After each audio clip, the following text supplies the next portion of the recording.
Alright, welcome back to Calculus. We are going to be looking at some more applications of these new interpretations of measurements and calculating things and see how it works. Let's first look at this first example here. Number one, we got Joan is lifting a weight. She starts at the leftmost position, which would be here. So here's what she starts with, and here's what she finishes with. So if you can imagine, she is lifting the weight up and then back down. She's going to be going after that. So as she lift the weights up, we're going to be measuring some of these angles and movements. At first, the weight moves slowly, but once she gets the weight moving and gains more momentum, the weight moves faster. So it's something that slowly builds up and goes faster and then returns to the leftmost position, just reverses the movement. So she's going slow. If you were to follow my cursor across the screen, she's going slow and then faster and then back down and slow again at the bottom. The entire movement takes 4 seconds. So from bottom up to top and then back to bottom again is 4 seconds. So that's information we need to recognize as well. Focus on the angle and degrees of her elbows as she moves the weight.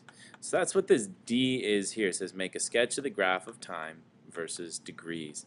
So this is time and this is degrees. Well, let's use those things. We're going to start out a little bit higher. So it looks like we would, there's a big angle here to start. That angle is, I don't know, 120 or something, I guess you could call it. But then as we get to the end, that angle is significantly smaller. So we know in the middle here it's going to be kind of low, and then at the end it's going to go back to where it began. So, but I want to show you first what it's not going to be. It's not going to be a straight line kind of graph. It's not going to be a little pointy thing, almost like an absolute kind of graph where it points like this. The reason it's not going to be like that is because this would imply that she's moving at the same speed the entire time. Her slope or her rate of change of that angle is constant. But in fact, it's not. It starts out slow and then builds up. So if it starts out slow, that means that angle is big for a little bit, but then it's going to fall down really fast and close up. And then it's going to open up again really fast and then slow down. As you follow that line, that's kind of what we're looking at. It's going to come down and then go back up. Now the only thing I'm not sure about is this bottom piece here. Is that a point? Is it a curve? What is it? I just know it goes down really fast and comes back up really fast there in the middle. And then on the outsides, it's a little bit slower. So on the outsides, it's slow change. And in the middle, it's fast change. Well, this second half here, it says, if D is modeled by blah, blah, blah, blah, blah, this equation, it says make a sketch. So in other words, they want us to actually graph that. Well, you should have your graphing calculator. If not, pause the video, go get it, come back. I'm going to use mine. So here's my graphing calculator. A bunch of stuff on it. Lots of math. So I'm going to go to the y equals, and I don't need these equations, but I do need something else. I need to type in the equation they gave me. The equation they gave me is right here. Well, missed it. Clicked on the wrong thing. Here we go. We got it back. Make this a little bit bigger. Alright. It says 30, so I'm going to go up to y1. That's my first equation. 30 plus, now we got 70, times, and then parentheses is an x minus 2. So that's my variable, minus 2. And we're going to raise that to a power. Notice it's raised to the 2/3 power right there. So how do I do that in a calculator? Well, I got to use a grouping symbol. I got to use parentheses. So I'm going to do 2 divided by 3. Okay, so that's my function. Let's go ahead and graph it. I don't know if this graph is going to be exactly what we want. In fact, I'm not seeing anything on the picture, so I need to change my window to something that makes sense. First of all, going from 0 to 4 does make sense because that's my time axis down there. But second, here, my y min and maximum does not make sense because we're looking at angle and degrees. So that means that my max 1 degree we said was around 120, and the minimum was maybe, I don't know, 30 or something. So let's start at 0 for our min, and then for our maximum, let's do, how about 150? See how that goes. So now when I go to the graph, okay, that looks pretty decent. Notice this is a huge, big, thick black line here. I need to change that a bit. That means that my Y scale is too complex. It's got too many pieces to it. So I need to thin it out. Instead of counting every single one unit, I'm going to count by tens, just so we can better see what's going on. Aha, so that looks good. We go from 0 all the way up to 150. That's actually a pretty good picture. I'm going to drag this picture over onto our presentation. So we put it there. And now let's work on this presentation here. So I'm going to make this picture shrink down so it actually fits into this graph. And there we go. That means that at 4 seconds, so here's 2 seconds in the middle, and here's 4 seconds at the end, and here's 0 seconds at the beginning. And that's actually pretty good. Pretty good sketch of what was happening. Take a second, make sure you have yours fairly consistent with these, maybe annotate it a little bit too. I'm moving on. Here we go. It says make a sketch of the graph. Okay, so here I just need to add this sketch back in here. Looks like that's what we got. It says make a table of values of D for each second from 0 to 4, round to the nearest 0.1 degree. Okay, well, let's try to figure out how we can use our calculator to do this. That would be the easiest way. So if I go to my calculator, I can look at a table. If I click second and then table, which is the graph button actually, I can bring up a table of values. And this is actually what I was looking for here. It's counting in the correct order. It's counting every 2/10. But let's see how we can actually set that up. I'm going to show you. So table set, this blue writing above the window button, that's what I want. So I'm going to press second and then the window button, which really means I'm pressing table set. So where do we want our table to start? It looks like the table starts at 0. So I want to start it at 0. And then I want it to go, these down here are going every 0.4. So if you look at it, it goes from 0, 0.4, 0.8. So it's counting by 0.4. That's why this is 0.4. If it was counting every 2/10, I think I said 2/10 earlier, but I meant to say if it was counting every 2/10, then I would change this to 0.2. Every 1/10, 0.1, and so on. So now let's take a look at our table and these values. So I'm gonna go ahead and copy this onto the screen. We can delete it in a minute. I'm gonna use it to help me fill some of these in. So first at 0 we got 141 degrees, 141.1 degrees. Then we got 125.8 if we round that off. We have 109.1, I guess you could say. Then we have 90.3 and 68.0, 30, exactly 30, and we have 68.0. Now here's something interesting. I'm willing to bet that if we were to look at the other side, these numbers would be symmetrical. In fact, they kind of are. Let's see. Yes, they are. So that means I can just use the numbers and start going backwards. We got 68, then we have 90.3, and 109.1, 125.8, and 141.1. So let's see what they're asking us here. At time t equals 0.8 seconds, is the weight going up or down? 0.8 seconds, that's right here. Is it going up or down? Well, this is kind of interesting because these numbers, D is going down, which means that the angle is going down. But that means that her arm is actually going up, lifting the weight up.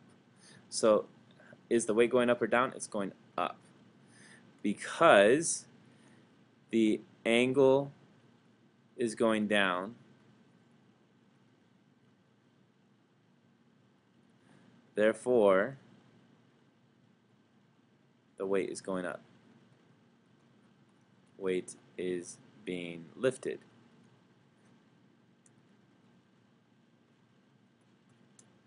There we go. All right, let's see what the next question is asking us. Our goal is to find instantaneous rate of change of the elbow at time t equals 1.2 seconds. In order for us to do that, we need to start looking at average rate of change around that point. Well, let's go ahead and do that. We want to know what these values are, what d of 1.2 and d of 0.8. So we should know those based on our table. So let's take a look at this. D of 1.2 degrees at 1.2 is 90.3. So we got 90.3 minus at 0.8 is 109.1, 109.1 over this value here, 1.2 minus 0.8, which is 0.4. Let's simplify that, see what we would get. To my calculator, we are going to clear this. Let's do the graph and then clear it. I can just do mode and then clear. There we go. So I need to do 90.3 minus 109.1. We're going to divide that by 0.4. Notice that I grouped the two things in the numerator. If you don't group them, you're going to come out with something different. So you should get negative 47. So this equals negative 47. That's our rate of change. That's our average rate of change from 1.2 to 0.8. Or vice versa. Either way, it doesn't really matter. Actually, it does kind of matter here, but we're looking at from 0.8 to 1.2. So the next piece is very similar. We notice that we're reusing one of these numbers here, 1.2. So I'm going to go ahead and put that number here, 90.3. And this interval on the bottom here is 0.4 again as well. And then the 1.6, we need to figure out what that is. So let's look at 1.6 from the previous slide. At 1.6, right here, we are at 68.0. So 68.0. Now you guys might be asking, why are we doing this calculation? Where does this even come from? Hopefully something kind of seems familiar here where you have a function. It's almost like f of b minus f of a over b minus a. And maybe if that doesn't seem familiar, then you would think of y2 minus y1 over x2 minus x1. This is rate of change, otherwise known as slope. And we're looking at that rate of change in these different intervals. Okay, so if we were to simplify this one here, let's see what we would get. Go to our calculator. We got 68 minus 90.3 divided by 0.4. Negative 55.75. So this equals negative 55.75. This last one, we already have the numbers in here, so we just got to fill them in differently. We're going to have 1.6, which is 68, minus, now we have 0.8, which is 109.1. The catch is a little bit different. Notice that the bottom is now 1.6 minus 0.8. That's 0.8 on the bottom. So I'm going to go to my calculator. I'm going to show you kind of a fast way to re-enter some things. I'll just do second, and then if I press the enter button, that re-enters the entry that I have. So it's going to be 68 minus 1. Whoa. Didn't mean to do that. Went too far. Here we go. We got 109.1. So we close that off. We're going to divide by 0.8 this time, a larger interval. We get about negative 51.375. So this equals negative 51.375. There we go. So these are all approximations. That's the key word in this next prompt here. It says they're an approximation for the instantaneous rate of change. We want to get really close, though. So we want to look at like 1.1 or 1.3. So we're going to set our calculator to 3 decimal place accuracy to estimate the instantaneous rate of change more accurately. So this calculus word, what are we starting to hint toward? It's called the derivative. That's the big idea. That's where we are going. So we need to look at the instantaneous rate of change, or this slope, over those 2 points. So I need to find 1.3 and 1.2. Well, I think that we can get pretty close to showing you a shortcut to this, but that's going to come up. Let's do it the long way once here, and then on the next couple slides we're going to shortcut it with the calculator just a little bit. So first with the calculator, I'm looking at d of 1.3. So I need to go to my table. I actually need to set this table. I need to look at every 0.1, or not 1. I need to start at about 1 point, let's say 2. Oh, we need to start that from the very beginning. 1.2, and we're going to go every 0.01, because we even get down to a point where we need to go from 1.2 to 1.21. Let's see what happens now. So when I go to my graph, or my table is actually what I wanted. Let's see if I can get to the table. Second, table. Okay, here's a table that we have. I'm going to copy and paste this in here. Then I'm going to scroll down and see if I can get to another one that goes up to 1.3.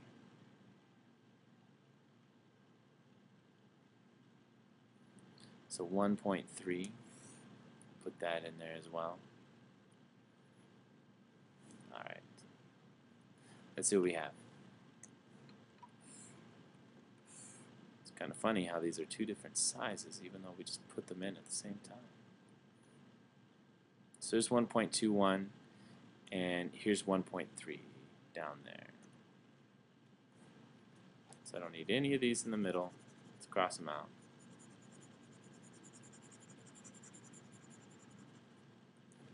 So for this first one, it's approximately going to be 84.7 minus 90.3 all over 1.3 minus 0.2, which is 0.2. And then for the bottom one, let's go ahead and do that, and then we'll just do both calculations on the calculator. 1.21 is going to be 89.82, or 89.8, you could say, minus, and then 1.2 is 90.3 again. This time over 0.01. Notice that I'm looking at these numbers here for my y values, or my output values, you could say. This is the d of x, or d of t. So let's simplify those. We gotta go back to our calculator, and let's do mode clear. Now we're back at the calculator. So we first have 84.7 minus 90.3 divided by 0.2. So that's the first one. I'll just copy and paste both these in there. And then we have, let's see, what's this next one? It's going to be 89.8. 89.8 minus 90.3, all divided by 0.01. So let's see what we get.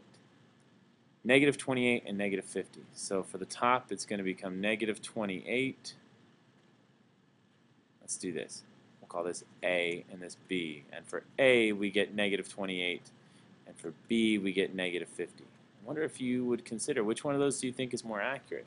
Is it when we go really close and very instantaneous, or a little bit more average? Which one? I don't know. I think it's going to be the really close one, the instantaneous. Closer we get, better approximation.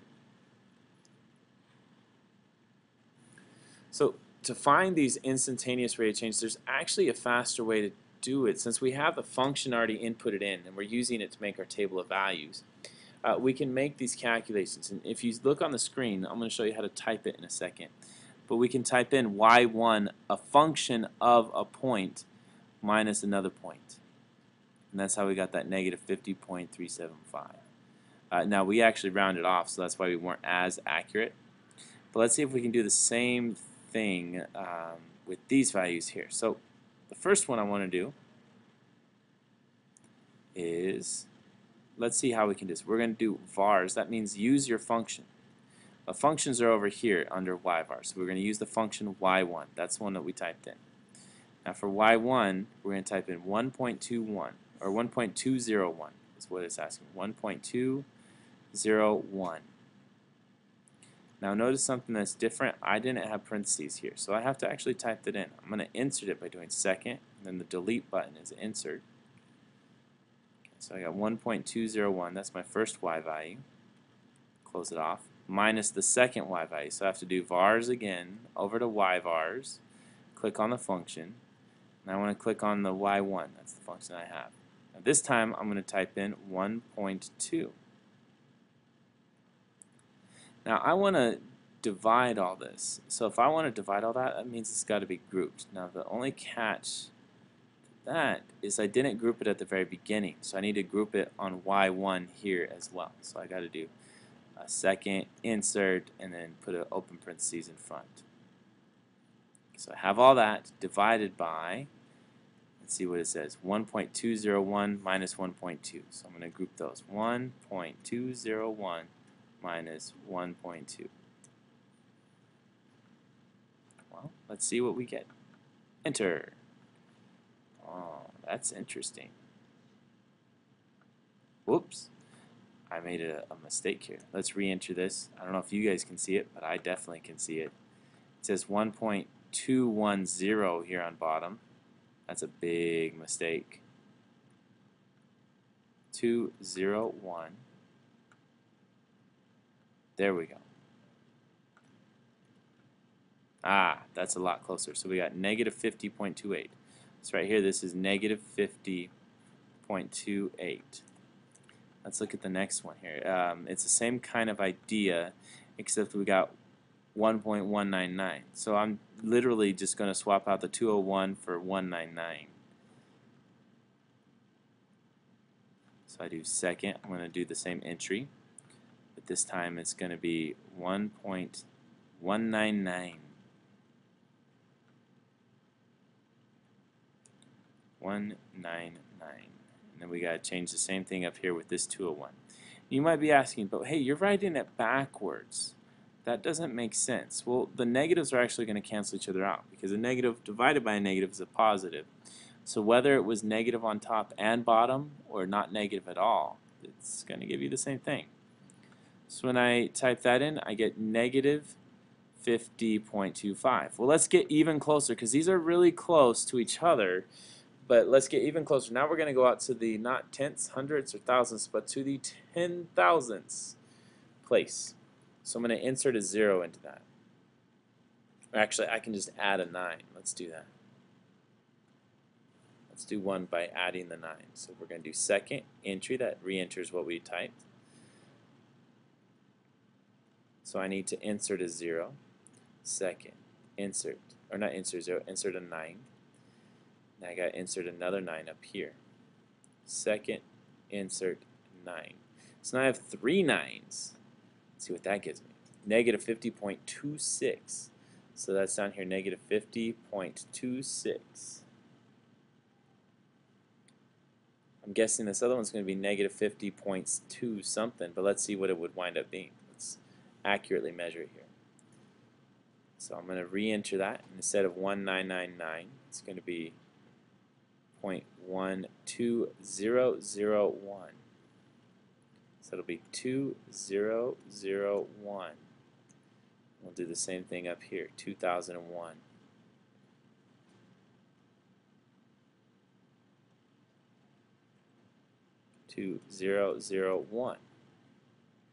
There we go. Negative 50.27 is what it gives me. Okay, so I'm guessing it's going to be about 265 or 27, somewhere here in the middle. Now we got to insert some more accuracy. We got to get even closer. So second entry, this time I'm going to put 3 zeros. Second insert 0. Then I go down to this 2000.